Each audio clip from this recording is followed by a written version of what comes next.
रोज एक नई कहानी देखने के लिए चैनल को सब्सक्राइब करें और बेल आइकन दबाना ना भूलें। नीमा के सर से खून निकलने की वजह से नीमा डर जाती है और अपनी सास स्वस्तिक के पास जाकर बोलती है, देखिए ना सासू माँ, मैं तो बड़ी परेशान हो गई हूँ। मेरा सिर तो धीरे धीरे सड़ जाएगा, मैं क्या करूँ? अरे ये जख्म तो बहुत ज्यादा बढ़ चुका है, चल मैं अभी डॉक्टर के पास ले चलती हूँ। नीमा के सर में जख्म देखकर स्वस्तिक उसे एक लेडी डॉक्टर के पास लेकर जाती है। डॉक्टर उसके सर को चेक करके बोलती है, आप लोग अपने शरीर की साफ सफाई का ध्यान नहीं रखते क्या? सिर को देखकर तो इतनी घृणा आ रही है। नीमा अपनी माँ सुलेखा को अपना सर खुजाते हुए बोलती है, देखो ना माँ, ये अजीब सी बीमारी लगी हुई है मुझे। सिर की खुजली की वजह से मैं बहुत ज्यादा इरिटेट हो रही हूँ। मुझे समझ नहीं आ रहा कि मैं क्या करूँ जिससे ये खुजली मेरा पीछा छोड़ दे। अरे क्या हुआ तेरे सिर में? लगता है सर्दियों की वजह से मुझे डैंड्रफ हो गया है। आ मेरे पास बैठ और दिखा अपना सर। सुलेखा नीमा के सर में हाथ फेरती है और नाक सिकोड़ते हुए बोलती है, छी छी, क्या गंद भर लिया अपने सर में। तेरे सर में तो जुओं का पूरा खानदान पल रहा है। मुझसे दूर रह वरना मेरे भी हो जाएंगी। क्या जुए? वो भी मेरे सर में? अरे माँ, लगता है आपके चश्मे का नंबर बढ़ गया है। जरा अच्छे से चेक करो, वो डैंड्रफ होगा। मैं झूठ नहीं कह रही, तेरे सिर में जुए हैं और एक दो नहीं, पूरा का पूरा सर भरा हुआ है तेरा। हे भगवान, अब मैं क्या करूँगी? अरे ये इन्फेक्शन जैसी बीमारी को लेकर तुम मुझसे और किचन से दूर ही रही हो। माँ, कम से कम आप तो ऐसा मत कहो। मेरे फ्रेंड्स के बीच में मेरी कितनी बेइज्जती होगी। और तो और जब मैं अपने ससुराल वापस लौटूंगी तो मेरी सास तो मुझे घर में ही नहीं घुसने देगी। मेरे पास एक उपाय है। जल्दी बताओ ना माँ, मुझे टेंशन हो रही है। बताती हूँ। तो सबसे पहले बालों को अच्छी तरह धोकर उसमें कंडीशनर लगाकर नहा ले, फिर बताती हूँ क्या करना है। सुलेखा की इतनी बात को सुनकर नीमा फटाफट बालों को वॉश करके उस पर कंडीशनर लगाती है और गीले बालों में सुलेखा के पास आती है।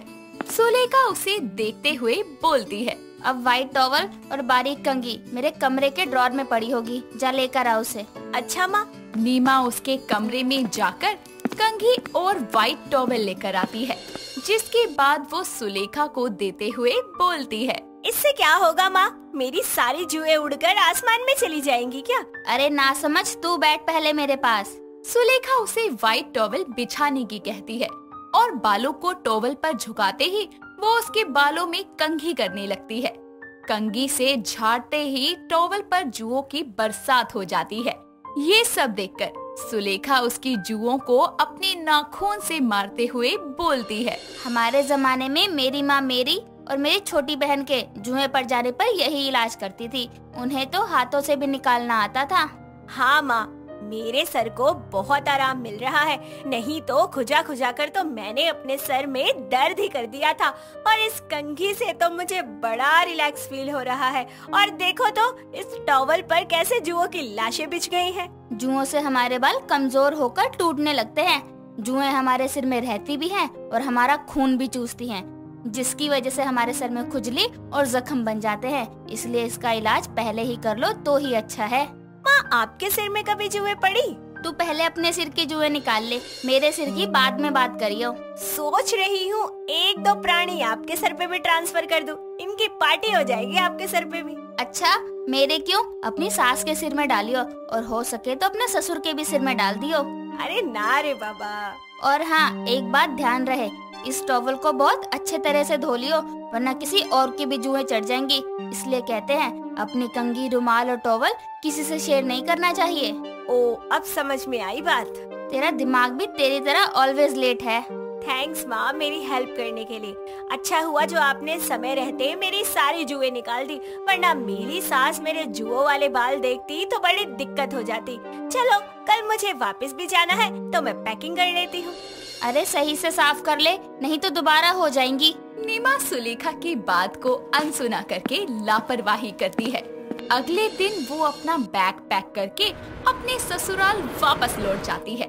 वहाँ पहुँचते ही वो अपनी सास स्वस्तिक के पैर छूकर बोलती है, कैसे हो माँ जी? घर बहुत सुना हो गया था तेरे जाने से। और तेरे मायके वाले ठीक तो हैं? हाँ माँ जी, माँ, भैया, दीदी, पापा सब ठीक है।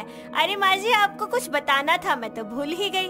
अरे अरे तनिक थम जा, थोड़ा आराम कर ले, अभी ही आई है और बातों की रेल बनाना शुरू कर दी। हाँ हाँ ठीक है माँ जी, मैं अभी थोड़ी देर में आती हूँ। नीमा वहाँ से चली जाती है और कुछ दिनों बाद उसे अपने पति अजीत के साथ उसके दोस्त की शादी का इनविटेशन आता है, जिसमें नीमा भी अजीत के साथ जाती है। पार्टी में वो बहुत सुंदर लग रही थी, लेकिन उसका एक हाथ हमेशा उसके बालों और सर पर खुजाते हुए ही था। ये देखकर सब लोग वहाँ उसे नोटिस कर रहे थे। उन्हें इस तरह से देखकर नीमा अपने मन में अपने आप से बोलती है, हे भगवान, मेरे सर में इतनी खुजली क्यों हो रही है? कहीं मुझे दोबारा से जुए तो नहीं हो गई? अगर ऐसे ही सर खुजलाती रहूंगी तो सबको पता चल जाएगा कि मेरे सर में जुओं का अड्डा बना हुआ है।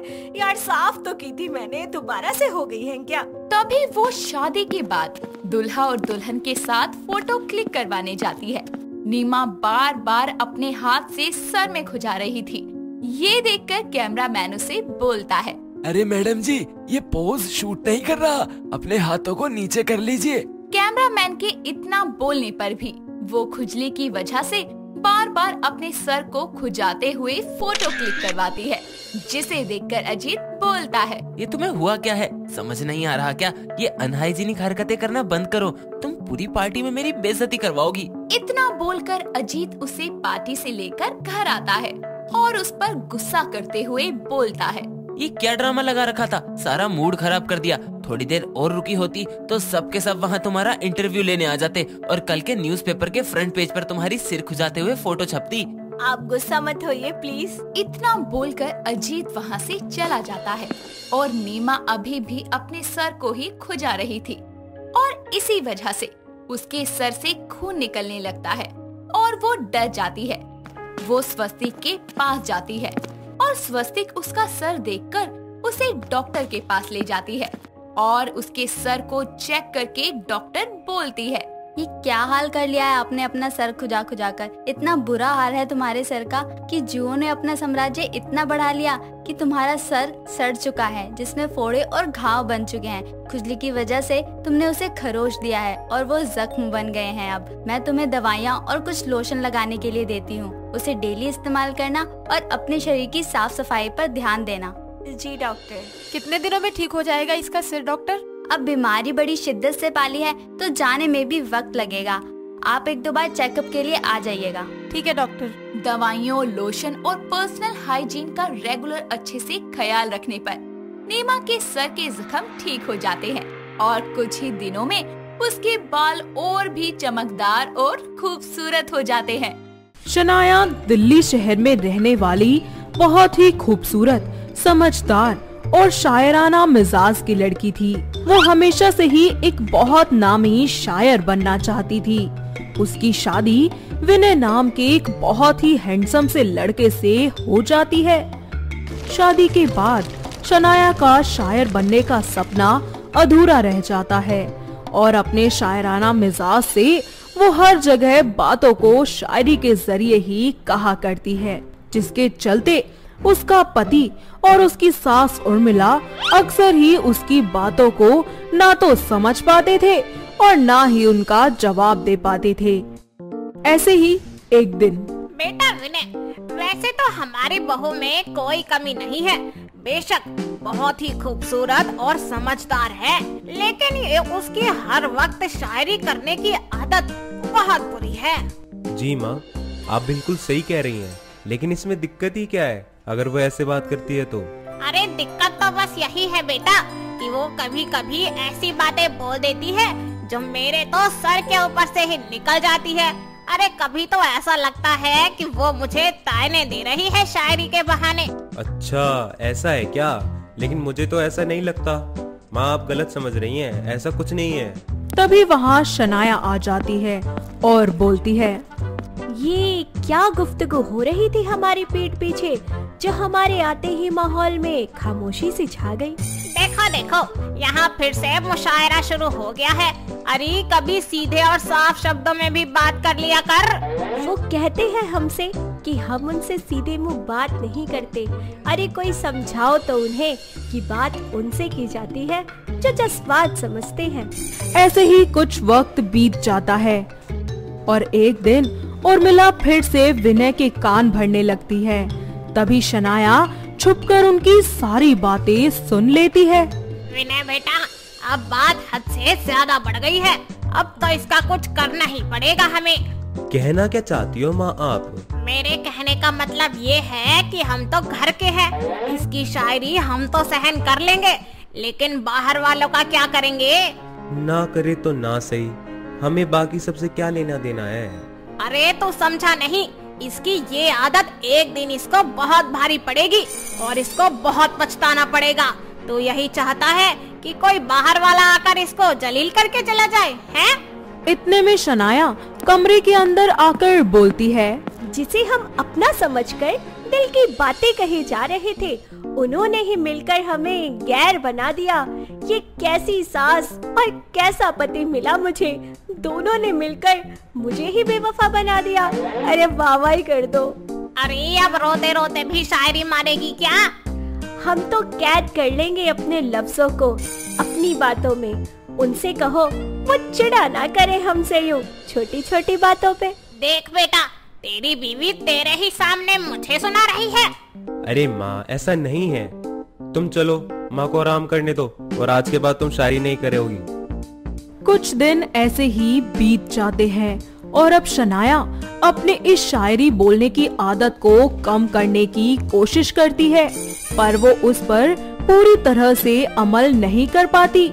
इसलिए वो अपनी शायरी को लिखना शुरू कर देती है, साथ ही सबसे सरल भाषा में बात करने लगती है। एक दिन ऐसे ही शनाया कुछ लिख रही होती है, तभी अचानक से उसका पति आ जाता है और शनाया बहुत घबरा जाती है। ये तुम क्या कर रही हो? कुछ भी तो नहीं। तुम्हें कुछ चाहिए था? नहीं, कुछ नहीं चाहिए। तुम बताओ क्या कर रही थी? ओह, मेरी बेबी नाराज है मुझसे। अरे मैं किसी से नाराज नहीं हूँ। ये बताइए, खाना खाया आपने? तुमने भी तो नहीं खाया, तो मैं कैसे खा लूँ? मुझे भूख नहीं है, आप खा लो। ऐसे कैसे भूख नहीं है? और वैसे भी तुम्हें पता है ना कि तुम्हारे बिना मैं खाना नहीं खाता। विनय प्लीज, मैं नहीं मानने वाली। कोई बात नहीं, तुम रूठते रहो, हम मनाते रहेंगे। हाँ विनय, तुम भी शायरी करते हो? तुम्हें भी शायरी पसंद है?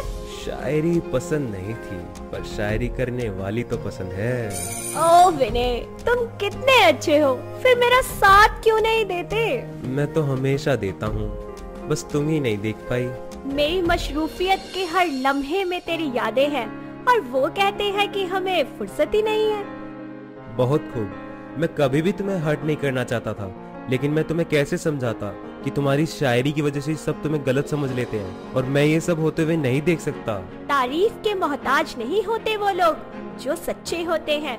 असली फूलों को कभी इत्र नहीं लगाया जाता। कुछ दिन ऐसे ही बीत जाते हैं और शनाया की लिखने की आदत अब और भी ज्यादा बढ़ जाती है, और देखते ही देखते वो अपनी शायरी की एक पूरी किताब लिख देती है। ऐसे ही एक दिन विनय अपने कमरे की अलमारी में कुछ डॉक्यूमेंट्स ढूंढ रहा होता है कि तभी उसके हाथों में शनाया की लिखी शायरी की बुक आ जाती है, जिसे पढ़कर विनय की आंखें नम हो जाती हैं।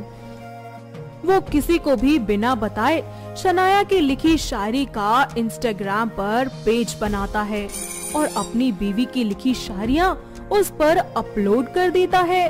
लोग उसकी शायरी को बेहद पसंद करते हैं, इतना कि वो शनाया की लिखी किताब की डिमांड करने लगते हैं। कुछ वक्त यूं ही बीत जाता है और एक दिन विनय शनाया से कहता है, शनाया जल्दी से रेडी हो जाओ, हमें जाना है बाहर, बहुत जरूरी काम है। पर हम जा कहाँ रहे हैं? ऐसे ही कहीं बाहर घूम कर आते हैं ना, बहुत दिन हो गए हम कहीं बाहर नहीं गए। अरे पर फिर भी कोई जगह तो होगी ना, कोई नाम पता कुछ तो होगा। तुम्हें चलना है या नहीं? ठीक है, चलते हैं फिर। ठीक है, जल्दी से तैयार हो जाओ फिर। विनय और शनाया उस बुक फेयर में जाने के लिए निकल जाते हैं।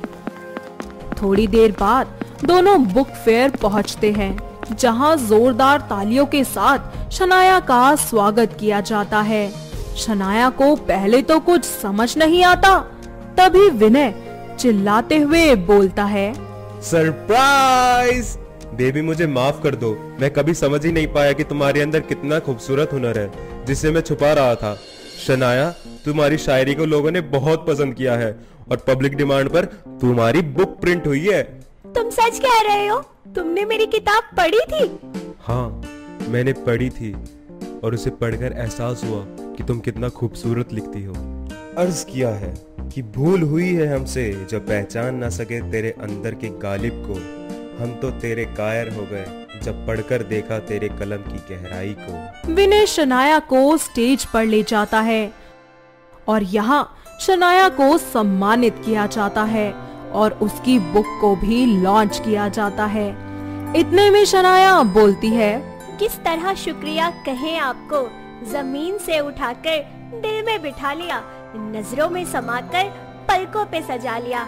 इतना प्यार दिया आपने हमको कि मेरे बिखरे लफ्जों को समेटकर एक किताब बना दिया। Thank you my lovely hubby, I love you so much. Vinay खुशी खुशी उसे गले लगा लेता है, जिसके बाद सभी लोग एक साथ मिलकर खुशी खुशी रहने लगते हैं।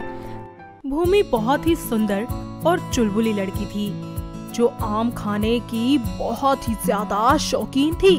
उसके परिवार में उसकी मम्मी शीना और पिता राकेश रहा करते थे। ऐसे ही एक दिन भूमि सोकर उठती है और फ्रेश होकर वो जैसे ही अपने कमरे से बाहर आती है तो देखती है कि बरामदे में टेबल पर बहुत सारी आम की टोकरियां रखी है, जिसे देखकर उसका मन खुशी से झूम उठता है और वो आम उठाकर कहती है, वाओ, इतने सारे आम, अब तो मैं सारे खा जाऊंगी। मैं तो आम की दीवानी हूँ। तभी वहाँ उसकी माँ शीना आती है और आम की टोकरी को खींच लेती है। मम्मी प्लीज मत लो ना आम, मुझे खाने दो ना, मुझे बहुत सारे आम खाने हैं। इतने में ही अचानक भूमि बेड से गिर जाती है और उसकी आँख खुल जाती है। ओफो, मैं तो आम खाने का सपना देख रही थी। काश मेरा ये सपना सच होता। कितना मीठा और रसीला सपना था मेरा। भूमि जल्दी से बेड से उठती है और तैयार होकर फ्रिज में से जाकर जूस की बोतल निकालती है तो उसे फ्रिज में बहुत सारे आम दिखते हैं। तब वो खुद से कहती है, नहीं नहीं, ये फिर से मेरा कोई सपना होगा। भूमि, तू आम के चक्कर में पागल होती जा रही है। जहाँ भी देखती है तुझे बस आम ही नजर आते हैं। सब टेबल पर बैठकर एक साथ खाना खा रहे होते हैं, जहाँ एक प्लेट में आम के बहुत सारे स्लाइसेस रखे होते हैं। उसे भी भूमि अपना वहम समझकर नहीं खाती। तभी उसकी माँ उससे बोलती है, अरे अरे भूमि बेटा, आम खाना, ये तो तेरे फेवरेट है। तूने अभी तक एक भी स्लाइस नहीं खाई? माँ झूठ मत बोलिए, वहाँ कोई आम नहीं है। अरे पागल हो गई है क्या? तेरे पापा लेकर आए हैं तेरे लिए। ये सुनते ही भूमि प्लेट में रखे आम को छूती है और उन पर टूट पड़ती है और एक एक करके सारे आम के स्लाइसेस को खा जाती है। वक्त बीतता जाता है। ऐसे ही एक दिन भूमि मार्केट आई होती है। तभी उसकी नजर एक शॉप पर पड़ती है जहां आम पर 85% का डिस्काउंट होता है और जब तक वो वहां पहुंचती है तो सारे आम बिक चुके होते हैं। आखिर में माहिर नाम का एक लड़का बहुत सारे आम को ले जा रहा होता है तो भूमि उसे देखकर बोलती है, एक्सक्यूज मी, सुनिए, हेलो। जी बोलिए। वो मुझे आपसे एक फेवर चाहिए। क्या आप मुझे ये आम दे देंगे प्लीज? सॉरी बट मैंने ये सारे आम ऑलरेडी खरीद लिए हैं और ये मैं आपको नहीं दे सकता। Please please please, I request you, give me only one mango please please, ये मेरे बहुत फेवरेट है। ओके ओके, देता हूँ। पास में ही एक पार्क है, वहाँ चलते हैं। दोनों वहाँ पहुँचकर आम खाते हैं और बातें करने लगते हैं। लगता है तुम्हें मैंगोज बहुत पसंद है। आम तो मेरी जान है। सोते बैठते उठते जागते मुझे तो बस आम ही नजर आते हैं। अच्छा जी, तुम्हारा नाम क्या है? माय नेम इज भूमि। और तुम्हारा? मेरा नाम माहिर है, क्योंकि मैं हर काम में माहिर हूँ। ओह रियली यार, यू आर सो फनी। माहिर भूमि से बात करते करते उसे अपना दिल दे बैठता है और भूमि को भी माहिर पसंद आ जाता है। जाते वक्त माहिर उसे सारे आम दे जाता है। भूमि मना तो करती है, लेकिन माहिर जबरदस्ती उसे सारे आम दे देता है। वक्त बीतता जाता है। धीरे धीरे दोनों एक दूसरे से प्यार करने लगते हैं और शादी करने का फैसला लेते हैं। साथ ही अपने घर वालों को अपने रिश्ते के बारे में बताकर उनसे शादी करने की मंजूरी भी ले लेते हैं और अगले ही हफ्ते दोनों की धूमधाम से शादी हो जाती है। कुछ ही दिनों में भूमि अपने ससुराल की सारी जिम्मेदारियां बहुत अच्छे से संभाल लेती है। ऐसे ही एक दिन जब वो रसोई में जाती है तो उसे आम की 4 पेटियां नजर आती है। उन आमों को देखकर उससे सब्र नहीं होता और वो उनमें से कुछ आमों का आइसक्रीम, कुछ का मैंगो शेक, कुछ का आम पन्ना और कुछ आमों को रसोई में ही खड़े खड़े खा जाती है। तभी उसकी सास दुर्गेश और पति वहाँ आते हैं और एक बेटी को गायब देखकर बोलते हैं, अरे भूमि, यहाँ से आम की एक पेटी और कहाँ गई? वो तो मैंने यूज कर ली। मैंने कुछ आम का मैंगो शेक बना दिया, कुछ आम का आम पन्ना बना दिया और भी काफी कुछ बनाया है मैंने। क्या? ये तुमने क्या किया भूमि? ये मेरे बॉस को देनी थी अर्जेंट में। ये मेरे बॉस को देनी थी, उन्होंने मेरे घर पर रखवाई थी। अब क्या होगा? नास पीटी करम जली बेलुड़ी। अरे मेरे बेटे को नौकरी से निकलवाना चाहती है क्या? अरे किससे पूछकर तूने आम की पेटियों को हाथ लगाया? वो माँ जी, मुझे लगा कि आपने आम घर के लिए ही मंगवाए हैं। अब क्या होगा? उन्होंने अपने घर वालों के लिए मंगवाए थे, क्योंकि उनकी वाइफ को आम बहुत पसंद है, बिल्कुल तुम्हारी तरह। सॉरी माहिर जी, वैसे एक आइडिया है मेरे पास। भूमि दोनों को उस आइडिया के बारे में बताती है और वैसा ही करने को बोलती है। कुछ देर बाद माहिर के बॉस की फैमिली उनके घर आती है और वो लोग मिलकर उनका वेलकम करते हैं। और तभी माहिर बोलता है, आइए सर बैठिए, मैं आपके लिए एक बहुत इंटरेस्टिंग चीज मंगवाता हूँ। भूमि, जरा ले आओ सब। अरे भाई, ऐसा भी क्या है? सर, आपकी वाइफ को मैंगोज बहुत पसंद है ना, इसलिए मैंने उनके लिए अपनी वाइफ से कुछ बनवाया है। ओहो, क्या बात है। अच्छा, थैंक यू माहिर। भूमि डाइनिंग टेबल पर आम की अलग अलग डिशेस रख देती है, जैसे कि mango shake, ice cream, mango custard, mango cake, आम पन्ना, मैंगो आइस इत्यादि। सभी लोग बैठकर उन्हें खाते हैं। तभी इसे खाकर माहिर का बॉस और उसकी वाइफ बहुत ही ज्यादा इम्प्रेस हो जाते हैं और बोलते हैं, ओह वाह भूमि, तुमने तो मेरा दिल खुश कर दिया। आज से पहले मैंने आम की इतनी सारी डिशेस कभी नहीं खाई। सच में बहुत ही डिलीशियस है। और हाँ माहिर, वो जो तुम्हारे घर कल आम की 4 पेटी आई थी, उनमें से 2 पेटी तुम ले लो और 2 मेरी कार में रखवा देना। और हाँ, इसे गिफ्ट समझना। Okay, thank you sir. माहिर एक प्लेट में आम परोसकर भूमि के लिए ले जाता है और उसके पास आकर कहता है, भूमि, आज तुमने कमाल कर दिया सच में। और सर ने हमें एक आम की एक्स्ट्रा पेटी भी दी है। वाह भाई, आज मैं तुम्हें अपने हाथों से आम खिलाऊंगा। माहिर भूमि के होठों पर आम की स्लाइस लगाता है और रोमांटिक से तरीके से उसे खिलाता है। साथ ही एक हाथ उसकी कमर पर रखकर उसे अपनी तरफ खींच लेता है और दोनों के बीच किस हो जाती है। दोनों अपने इस प्यार भरे पल को बहुत ही अच्छे तरीके से एंजॉय करते हैं। कुछ समय बाद पता चलता है कि भूमि प्रेग्नेंट है और अपनी प्रेगनेंसी के दौरान भूमि का आम खाने से मन भर जाता है और वो एप्पल खाने लगती है, जिसके बाद वो एप्पल्स की फैन बन जाती है और कुछ टाइम बाद वो एक प्यारी सी बेटी को जन्म देती है। फिर सब मिलकर एक साथ खुशी खुशी रहने लगते हैं। दोस्तों, अगर आपको ये कहानी पसंद आई तो इसे लाइक करें, शेयर करें और कमेंट करके बताएं कि कहानी में आपको सबसे अच्छा क्या लगा।